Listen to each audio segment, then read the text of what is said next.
Hello friends, आज हम लोग फिजिक्स ऑब्जेक्टिव क्वेश्चन में हीट एंड मिरर के कुछ ऑब्जेक्टिव क्वेश्चन देखेंगे।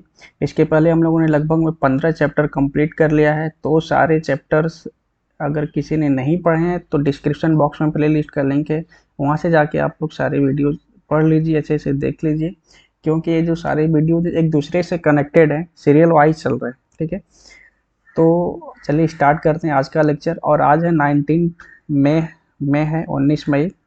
जस्ट एक महीने और बचा आप लोगों का एग्जाम में। 19 जून को आप लोगों का एग्जाम है, तो आशा करता हूँ कि आप लोगों का प्रिपरेशन काफ़ी अच्छे से चल रहा होगा। तो चलिए स्टार्ट करते हैं आज का वीडियो। जो आज का पहला क्वेश्चन है कि किसी वस्तु की सतह से उत्सर्जित विकिरण की दर अनुक्रमानुपाती होती है। The rate of radiation emitted from the surface of an object is directly proportional to परम ताप के। जो विकिरण की दर होती है, ऊर्जा उत्सर्जित, जब किसी वस्तु से कोई ऊर्जा उत्सर्जित होती है तो किस उसकी जो ऊर्जा उत्सर्जन की जो दर होती है, एनर्जी इमिशन की जो रेट होती है, वो किसके अनुक्रमानुपाती होता है? परम ताप के वर्ग के, परम ताप के तृतीय घात के एंड परम ताप के चतुर्थ घात के। Option number D right answer होगा। परम ताप के चतुर्थ घात के, टी की पावर 4 होता है फार्मूले में, आप लोगों को याद होगा, चतुर्थ घात। Option number D right answer होगा। अगला देखते हैं हम लोग कि नेक्स्ट है किसी पिंड किसी सॉरी पूर्णतः कृष्ण पिंड की आवश्यकता होती है। कृष्ण मतलब होता है काला, काला। पूर्णतः काले वस्तु की आवश्यकता होती है। The observant capacity of A completely black body is. तो इसका option number A right answer होगा। इसकी अवशोषण क्षमता एक होती है, सबसे अच्छी होती है काले वस्तु की अवशोषण क्षमता। ऊष्मा सबसे तेजी से संचालित होता है। पहला ऑप्शन है संवहन द्वारा, दूसरा है विकिरण द्वारा, तीसरा है चालन द्वारा, सभी में समान। तो option number B right answer होगा, रेडिएशन द्वारा, विकिरण द्वारा, या फिर इंग्लिश में इसको रेडिएशन भी बोलते हैं। ठीक है, तो उसमें सबसे तेजी से रेडिएशन के थ्रू संचालित होती है। नेक्स्ट है कि धातु के बर्तन में रखा दूध निम्न में से किस परिस्थिति में सबसे जल्दी ठंडा हो जाएगा? Milk kept in a metal vessel will cool down the fastest under which of the following conditions? क्या बोल रहा है कि एक कोई बर्तन है और इसमें दूध रखा हुआ, है। अभी इसको ठंडा करना है तो किस कंडीशन में सबसे जल्दी ठंडा होगा? जब बर्तन के ढक्कन पर पर्याप्त बर्फ रखी जाए, और इसका ढक्कन है, अभी बोल रहा है कि अगर इसके ऊपर एक बर्फ का सिल्ली रख दिया जाए, भरपूर बर्फ रख दिया जाए, तब ये जल्दी ठंडा होगा। दूसरा है जब दूध के बर्तन को बर्फ की सिल्ली पर रखा जाए, यानी कि जो बर्तन है इसको बर्फ की सिल्ली पर रखा जाए, इसके नीचे बर्फ लगा दिया जाए। जब बर्फ को बर्तन के चारों ओर रखा जाए, बर्फ बर्तन के चारों ओर बर्फ रखी जाए, ऐसे बर्तन के चारों ओर, तो उपरोक्त तीनों दशाओं में ठंडे होने के लिए समय समान होगा। तो ऑप्शन नंबर सी आपका राइट आंसर होगा। जब बर्फ को बर्तन के चारों ओर रखेंगे तो जल्दी ठंडा होगा, क्योंकि चारों ओर रखेंगे तो चारों तरफ से उसका एनर्जी एब्जॉर्ब करेगा बर्फ, जिससे कि वो जल्दी जल्दी ठंडा होगा। नेक्स्ट है उसमें विकिरण की चाल होती है। The speed of heat radiation is. प्रकाश की चाल के बराबर, प्रकाश की चाल के आधे के बराबर, ध्वनि की चाल के बराबर, उपरोक्त में से कोई नहीं। तो option number A right answer होगा, प्रकाश की चाल के बराबर। जो विकिरण की चाल होती है वो प्रकाश की चाल के बराबर होती है, और प्रकाश की चाल का मान कितना होता है? 3 × 10⁸ मीटर पर सेकेंड। 3 × 10⁸ मीटर पर second.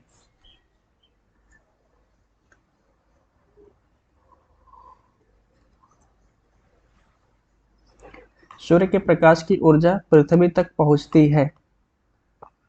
The sunlight reach the earth. जो सूर्य का प्रकाश है वो पृथ्वी तक किस मीडियम के थ्रू किस प्रोसेस के थ्रू पहुंचता है? तो पहला है चालन द्वारा, दूसरा है संवहन द्वारा, तीसरा है विकिरण द्वारा और चौथा है चालन एवं संवहन द्वारा।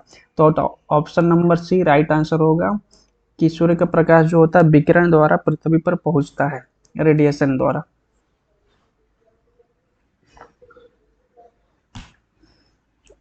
हीट ट्रांसफर के तीनों प्रोसेस हैं, चालन, संवहन एंड विकिरण। तो सूर्य का प्रकाश जो है विकिरण के थ्रू ट्रांसफर होता है। नेक्स्ट, ऊष्मा का सबसे अच्छा चालक है। The best conductor of heat is, पहला तांबा, दूसरा लकड़ी, तीसरा जल एंड चौथा इनमें से कोई नहीं, नोन ऑफ द दीज। तो option number A right answer होगा, तांबा सबसे अच्छा चालक है इन सभी में। तांबा को इंग्लिश में कॉपर बोलते हैं, तो कॉपर सबसे अच्छा चालक है, कंडक्टर।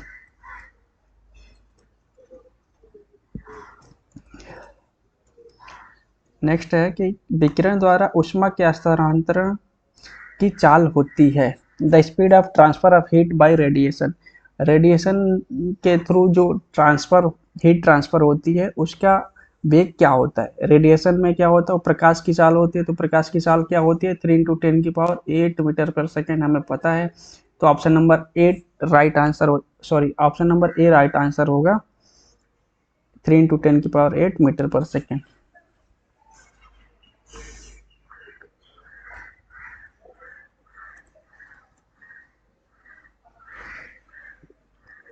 नेक्स्ट है आपका कि ऊष्मा के आंतरिक तुल्यांक का मान होता है।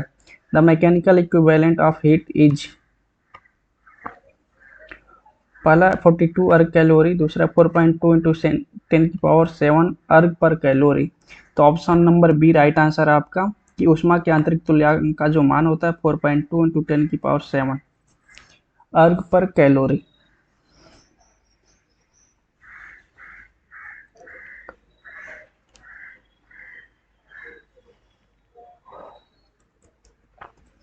अगला क्वेश्चन है, काफी अच्छा क्वेश्चन है।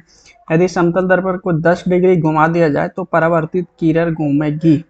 समतल दर्पण को 10 डिग्री घुमा दिया जाए तो परावर्तित किरण घूमेगी। If the plane mirror is rotated 10 degree then the reflected ray will rotate. तो देखिए परावर्तित किरण कितना घूमेगी? अल्फा बराबर होता है 2θ होता है, यहाँ पे 2θ।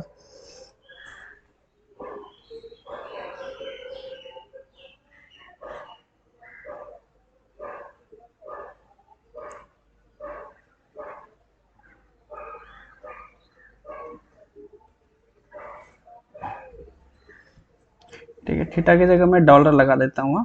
थीटा भी नहीं मिल रहा है तो काफ़ी टाइम वेस्ट होगा उसको ढूंढने के लिए। ठीक है, तो अल्फा बराबर क्या होता है? परावर्तित किरण कितना घूमेगी, तो उसका वैल्यू निकालने के लिए 2θ होता है। यानी कि अगर आपतित किरण 10 डिग्री या फिर दर्पण 10 डिग्री घूमेगा तो ये 20 हो जाएगा, 20 रहेगा तो 40 हो जाएगा।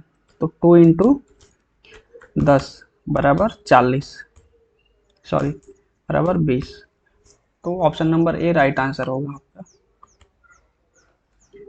परावर्तित किरण 20 डिग्री घूमेगी।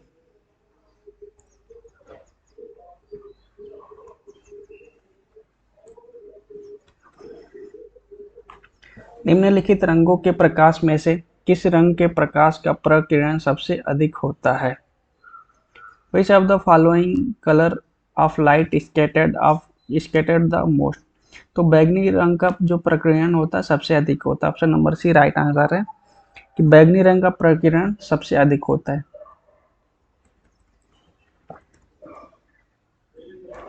नेक्स्ट है, सूर्य के प्रकाश कमरे में नहीं पहुंचता है फिर भी कमरे में अंधेरा नहीं रहता है।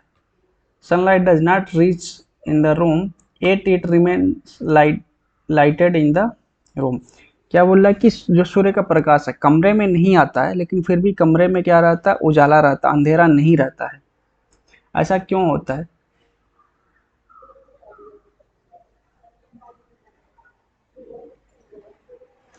तो पहला ऑप्शन है प्रकिरण के कारण, दूसरा है अपवर्तन के कारण, तीसरा है ध्रुवण के कारण एंड चौथा है इनमें से कोई नहीं। तो इसका जो राइट आंसर होगा ऑप्शन नंबर डी होगा कि इनमें से कोई नहीं।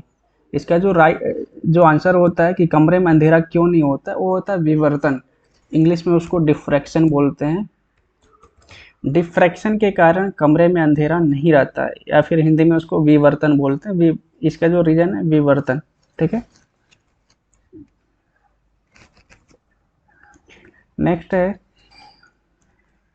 एक मनुष्य की लंबाई 1.4 मीटर है। उसको अपना पूरा प्रतिबिंब देखने के लिए दर्पण की कम से कम लंबाई लेनी होगी।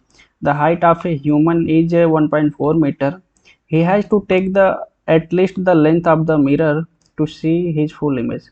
ठीक है, तो ये क्वेश्चन आप लोगों को पता भी होगा। अगर किसी भी कोई भी चीज़ का फुल इमेज देखना, अगर आपको अपना फुल इमेज देखना है, तो जो मिरर होना चाहिए, जो शीशा होना चाहिए, वो आपके लंबाई का आधा होना चाहिए। कम से कम आपके लंबाई का अगर आधा रहेगा तो आपका पूरा इमेज उसमें दिखेगा। तो कम से कम लंबाई आधा होनी चाहिए, तो 1.4 का आधा करेंगे तो 0.7 metre. Option number C right answer है।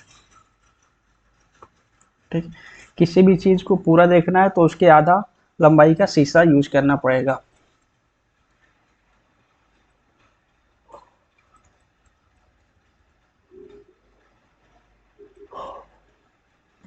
नेक्स्ट है 72 डिग्री के कोण पर झुके हुए दो समतल दर्पणों में बने हुए प्रतिबिंबों की संख्या होगी। The number of image form into two plane mirror inclined at 72 degree will be. तो नंबर ऑफ इमेज जो होता है n बराबर 360 बाई थीटा। थीटा को मैं यहाँ पे अल्फा से या फिर चलो डॉलर से दिखा देता हूँ।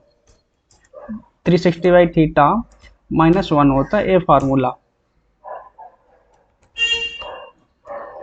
n बराबर 360 दिया ऑलरेडी फार्मूले में है, और थीटा का मान कितना है 72 डिग्री और -1। तो जब इसको हम लोग सॉल्व करेंगे तो कितना आएगा, 360 बाई 72 आ जाएगा 5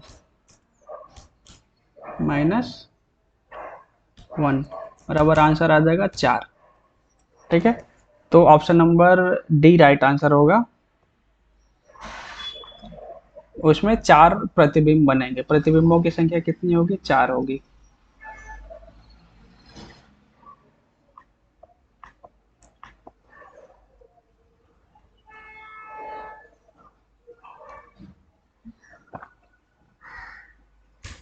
नेक्स्ट है कि एक प्रकाश किरण एक समतल दर्पण पर लंबवत आपतित होता है तो परावर्तन कोण का मान होगा। काफी अच्छा क्वेश्चन है, समझने वाला। A ray of light is incident vertically on a plane mirror, the value of angle of reflection will be. ठीक है, तो देख लीजिए, काफी अच्छा क्वेश्चन बताया है। ये मिरर है और एक कोई किरण आ रही है, रेज जो आ रही है ऐसे एकदम लंबवत आ रही है। तो लंबवत आ रही है तो इससे टकरा के ये फिर से इसी दिशा में वापस लौट जाएगी। तो जीरो जो एंगल जो बनेगा वो बनेगा 0। Option number A right answer है। स्नेल का नियम क्या होता है, आपतन कोण और परावर्तन कोण बराबर होते हैं। जब ये आपतन कोण अगर 0 डिग्री है तो परावर्तन कोण भी 0 डिग्री होगा। अगर आपतित किरण ऐसे जा रही है तो परावर्तित किरण ऐसे जाएगी। दोनों के बीच का जो एंगल रहेगा वो सेम रहेगा, और ऐसे नॉर्मल होता है लंबवत। स्नेल के नियम से क्या रहता है, आई आपतन कोण आई बराबर परावर्तन कोण आर रिफ्लेक्शन। आपतित किरण और परावर्तित किरण के बीच का जो एंगल होता है बराबर होता है, तो यहाँ पे 0 बनेगा। Option number A right answer है। 268 है, निम्न में से किस अक्षर का समतल दर्पण द्वारा पार्श्व परिवर्तन प्रतीत नहीं होगा। Which of the following letter will not show side change by a plane mirror. क्या पूछ रहा है कि ऐसा कौन सा अक्षर है इसमें जिसका साइड चेंज नहीं होगा। दर्पण में क्या रहता है, अगर आप दर्पण के सामने कभी खड़े होकर फील करना, जो आपका राइट हैंड है ना वो आपको लेफ्ट में दिखेगा दर्पण में। ठीक है, ऐसा रहता है, उल्टा दिखता है मिरर में। तो अगर जी को दर्पण के सामने करेंगे तो ये उल्टा बनेगा, एफ भी उल्टा बन जाएगा। एफ कैसे बनेगा, ऐसे बन जाएगा एफ। बी भी कैसे बनेगा, ऐसे बन,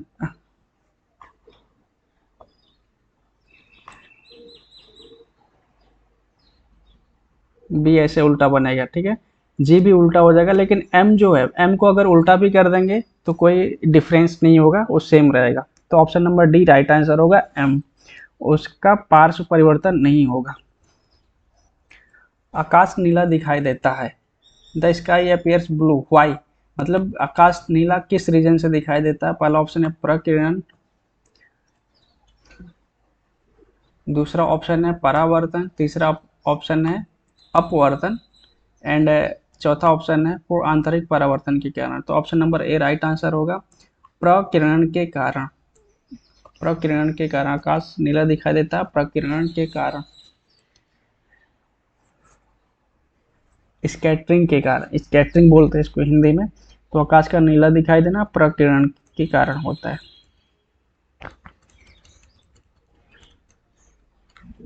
अगला क्वेश्चन है, दो समांतर दर्पण को समांतर रखा जाए तो उनसे बनने वाले प्रतिबिंबों की संख्या होगी। If two parallel mirror are placed parallel then the number of image form by them will be. क्या बोल रहा है कि दो समांतर मिरर है, दो मिरर है यहाँ पे, सॉरी मैं यहाँ पे आप लोगों को दिखा देता हूँ। एक मिरर ए हो गया और एक मिरर ए हो गया, दोनों पैरेलल हैं, तो इनके बीच का एंगल क्या बनेगा, जीरो बनेगा। और इनके बीच में एक कोई वस्तु रखी हुई है, इस वस्तु का पूछ रहा है कि प्रतिबिंब, कितने प्रतिबिंब बनेंगे, ठीक है।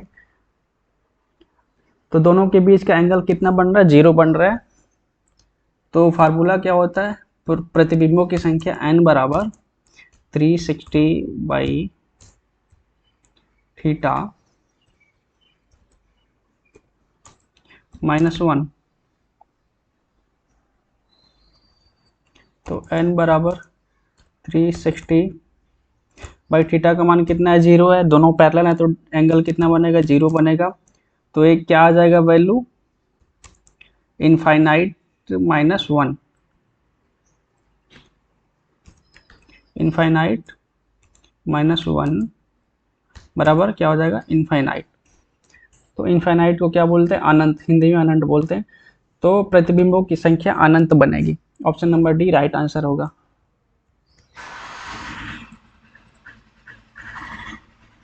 अगला क्वेश्चन है, यदि विद्युत बल्ब को 60 डिग्री पर झुके हुए दो समतल के बीच, जो समतल दर्पणों को बीच रखा गया है, इस बल्ब के कितने प्रतिबिंब बनेंगे। An electric circuit is placed between two plane mirror inclined at 60 degree, how many image will this bulb see. तो फार्मूला वही लगाएंगे, एन बराबर 360 बाई थीटा -1, एन बराबर 360 बाई थीटा का मान कितना दिया हुआ है, 60 डिग्री पे झुका हुआ है, -1 बराबर हो जाएगा 6, -1 बराबर 5 आंसर होगा आपका। तो option number C right answer होगा। तो इसमें 5 प्रतिबिंब बनेंगे।